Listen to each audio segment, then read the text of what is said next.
What up, y'all? It's the motherfucking Strong Dad. So today, we're talking reps.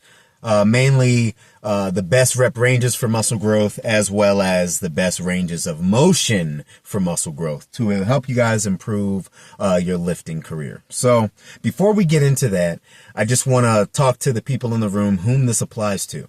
Stop with the 1 rep maxing. Stop. If it's 3 reps and below, then you don't need to do it. If it's a max of 3 reps and below, you don't need to do it. Okay, one more time. If it's a max of 3 reps and below, you don't need to do it. All right. This is kind of the range where you put yourself more in the position to hurt yourself. And not only are you putting yourself in the position to hurt yourself, but you're not even stimulating the muscle group that exercise is for in the way that you would if you were to increase your reps and decrease the weight just by even a little bit. A lot of guys, they program 2 rep maxes into their shit, right? Like their bench protocol will have 2 rep maxes in there, or their squat protocol will have 2 rep maxes in there. And these are a waste of time. They are very, very taxing. The CNS fatigue is much higher than what you're going to get for muscle stimulus. If you are that curious to know how strong you are, and you want to load up extra weight onto the bar, then don't go lower than 4 reps. 4 to 5, that's a good range to gauge how strong you really are. And if you are even more curious, then I suggest you just go online, type in 1 rep max calculator. You'll get a bunch of different websites, pick which one you want, and type in what you can do for 10 reps maximum, and it will tell you what you should be capable of doing for 1 rep maximum. So between that and not going beneath 4 reps, you have an accurate gauge of what your 1 rep max is, and you can still test your strength very much so in the 4 rep territory. So it's just safer. And it's something you can program the 4 rep max into your protocol and get stimulative gains from it and not be wasting time and getting crazy fatigue. You can do one set that has, just one set of 4 where you're just doing, a higher max than normal. There's nothing wrong with that, especially after what I'm about to talk about versus when it comes to rep ranges. So let's just go right into rep ranges here. When it comes to rep ranges for muscle growth, the best, there is none. As long as it's above 4 and below fucking 30, you're good. Real talk. A lot of guys are going to tell you that, high rep is too fatiguing, especially if you're cutting, or low rep is too fatiguing, especially if you're cutting, or just fatiguing in general on your joints. And some people are going to tell you right in between. There's like 100 meta-analyses on, they tested 8 guys who did this and 10 guys who did that, and the results are inconclusive here and there. And the fitness world is so fucking confusing. It makes me sick because it keeps a lot of guys stagnant. Every week it's something contrary to what the week, prior.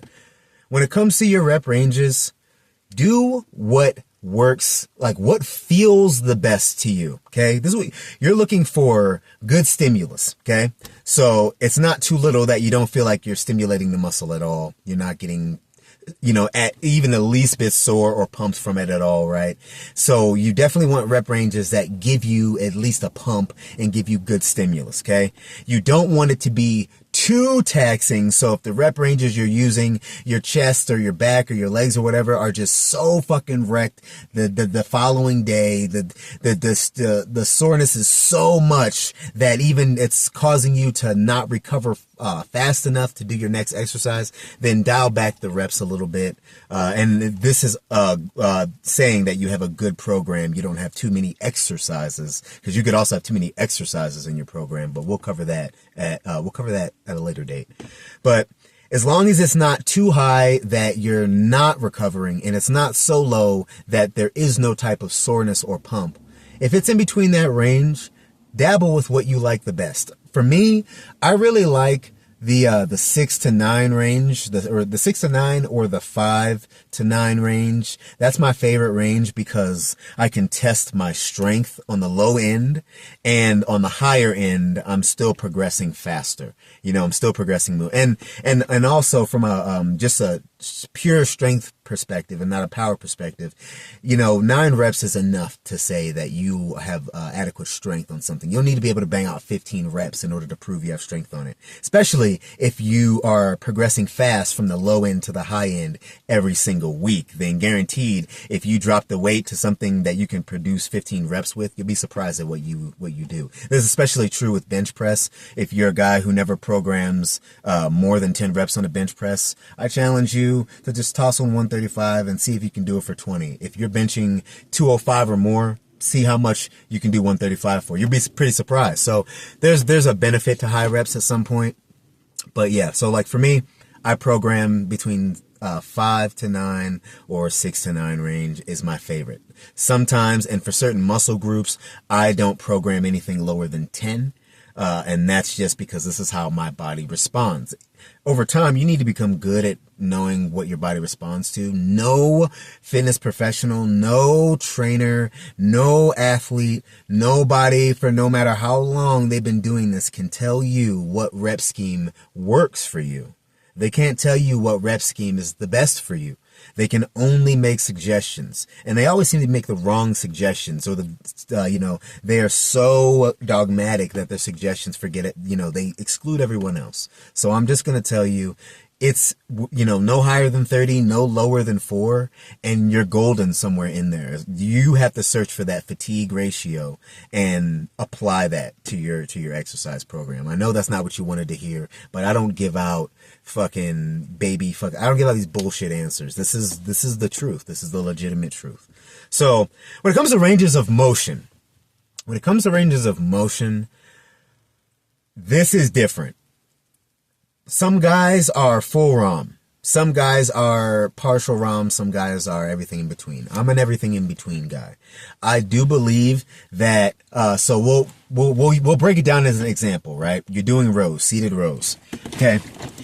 Your first several reps, you know, the majority of your reps should be fucking full ROM. All the way out, all the way in, full stretch, and everything in between.